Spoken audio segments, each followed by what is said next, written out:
Hello everyone and welcome to another video. Thank you for tuning in.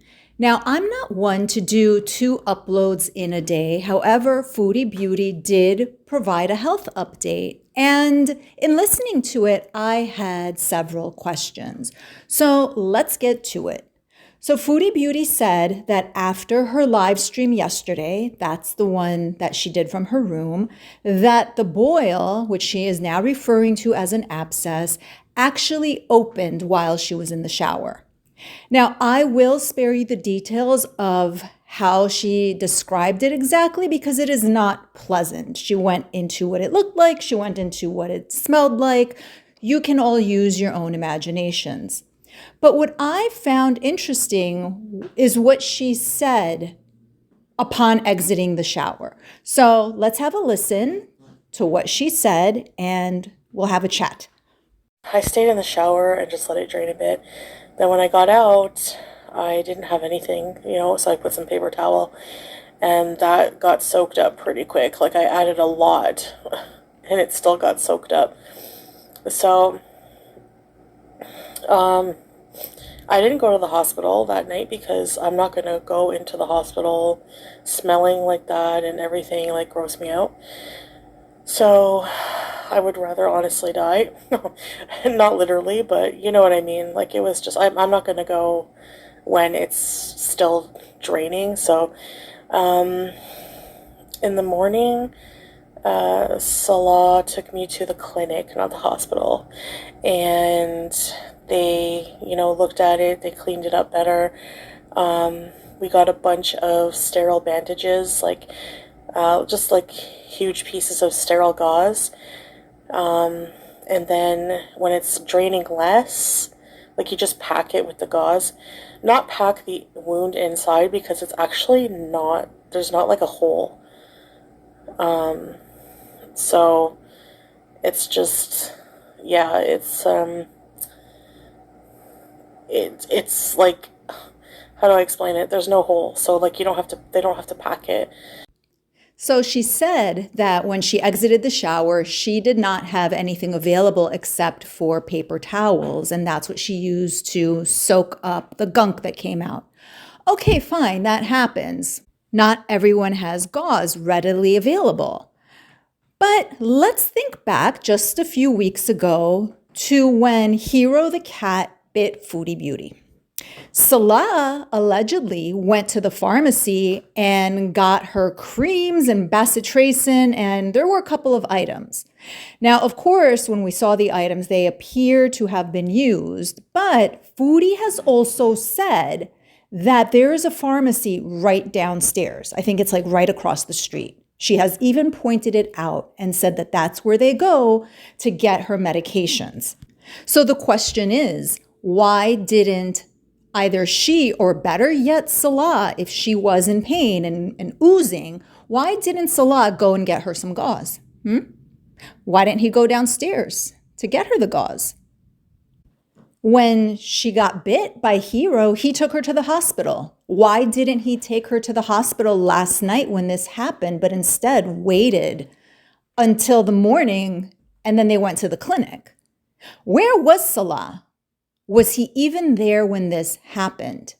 He wasn't there when she was streaming from the room yesterday, laying down and streaming. I'm inclined to think that he was not there, that he wasn't there last night, he wasn't there the entire evening. And I think the likelihood is that he was only available in the morning.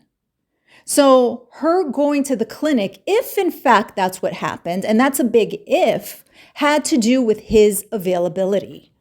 What she described and the way she described it sounded like something which did need medical intervention sooner rather than later. Maybe even sooner than her cat bite, considering the fact that she did not follow up on that. So why wait? If he's there and this is in fact occurring, he could have either gone to get her gauze or he could have taken her to the hospital. Instead, they go to the clinic, supposedly, in the morning. I think that has to do with his schedule. Secondly, I question whether it has to do with money, with finances. Is it cheaper to go to the clinic rather than going to the ER? Maybe, and maybe that was a consideration as well. So it's a matter of his availability, it's a matter of finances, and then thirdly, you know that if she had gone to the hospital or to the clinic, that guy would have turned it into content.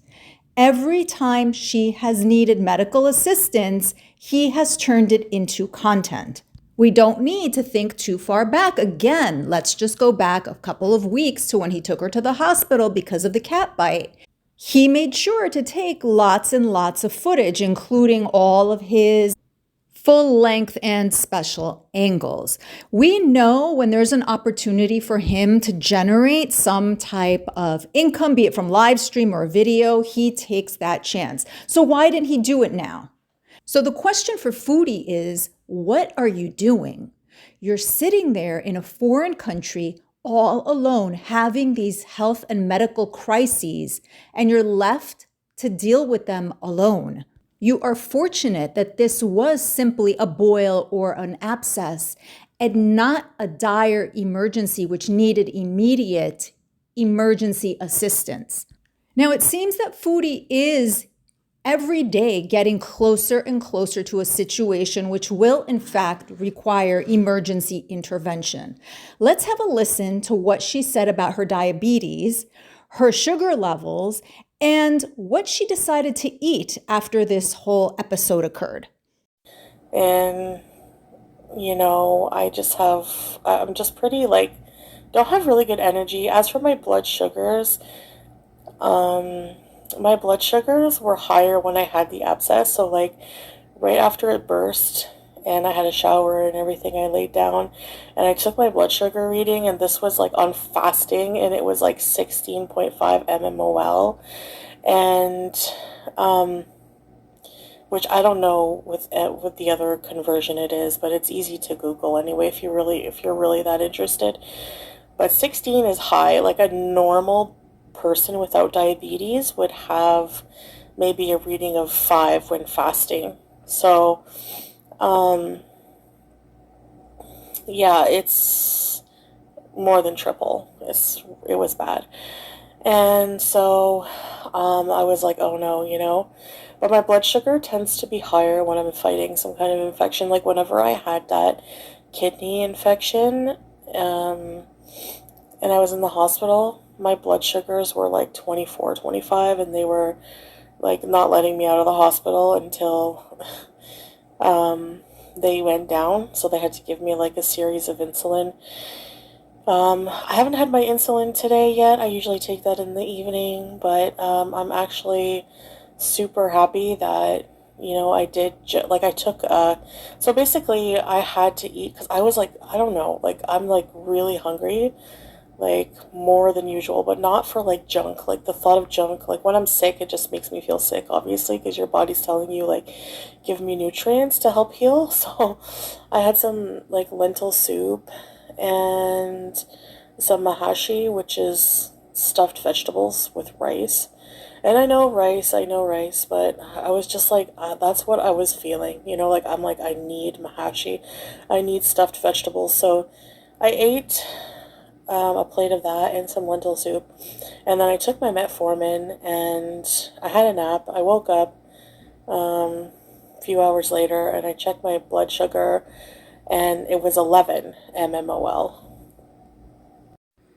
Excuse me. Yeah, that's what I had. That's what I did. And that's what my blood sugars are now. So now I'm so hungry again, and after my nap, and I'm going to have some. Basically, I ordered half of a grilled chicken, just a half of a rotisserie chicken, and it has no sauce or anything on it, and a fattoush salad, which is just dressed with olive oil and lemon juice.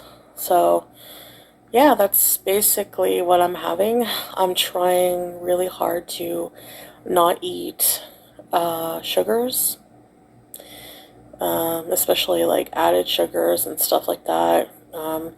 I would say low carb, but I did have stuffed rice stuffed vegetables, but I don't know, it just, I'm trying to just not eat as much. Like, they don't stuff the vegetables with like a ton of rice, so maybe that's why, I don't know. But yeah, I'm just really trying to watch it now, pretty much. So there's a couple of things to discuss regarding what she said. The first and most obvious is her level of 16.5, which is extraordinarily high. But despite that, she felt hungry, felt that she needed rice, and that's exactly what she chose to eat. In my last video, we talked about how it sounded that she was blaming one of her prior doctors for telling her that she could eat rice and how that was completely wrong. Yet here she is making the decision by herself, for herself, to go ahead and have rice because that's what she wanted. She had a craving and she was going to satisfy it. And after eating that, she felt hungry again and then went ahead and ordered the roasted chicken and the salad, which she described. Now, she's saying that she doesn't feel well. However, what does that necessarily have to do with the abscess? It could be from that, but then where did this not feeling well come from? Because up until this point, she was saying that she felt fine. And again, she goes on to reiterate that the hospital, or the clinic rather, told her that should she get a fever or should it start leaking profusely, then she should go back to the clinic to get it rechecked. But she never said that she wasn't feeling well. She also said that the nurses at the clinic said that this could happen because of the Kuwait weather, because of the heat. Mind you, it's not that hot. Supposedly, the nurses also said that this could happen from shaving. This is what Foodie has offered as an excuse since she told us that she had a boil two or 3 days ago. It could also happen from like the underwear rubbing in that area and a bad hygiene, sweating, all of these things. But despite all this, she never said that she wasn't feeling well. She just said that the abscess or the boil itself was painful. She's attributing it indirectly, really, to her diabetes. And now all of a sudden she's claiming that she's not feeling well and that she's sick. Ma'am, you were feeling just right when you were sitting there eating that Papa John's pizza and making a whole spectacle about it. You weren't feeling sick, nor were you being bothered by the pressure of the abscess. But now all of a sudden, this is all an issue. And if it's an issue, you're not taking any steps to rectify the situation because you're sitting there and you're eating rice. So the question here is, even though there are multiple questions based on the specific things that she said, instead, is it fairer to say that the whole thing falls under rule number 1? What I mean by that is any of this true? Is part of it true? Or does it all fall under rule number 1? The one positive thing that I will say is that Julia does look very cute in that video. Let me know your thoughts. Thank you so much for listening again, and until the next one.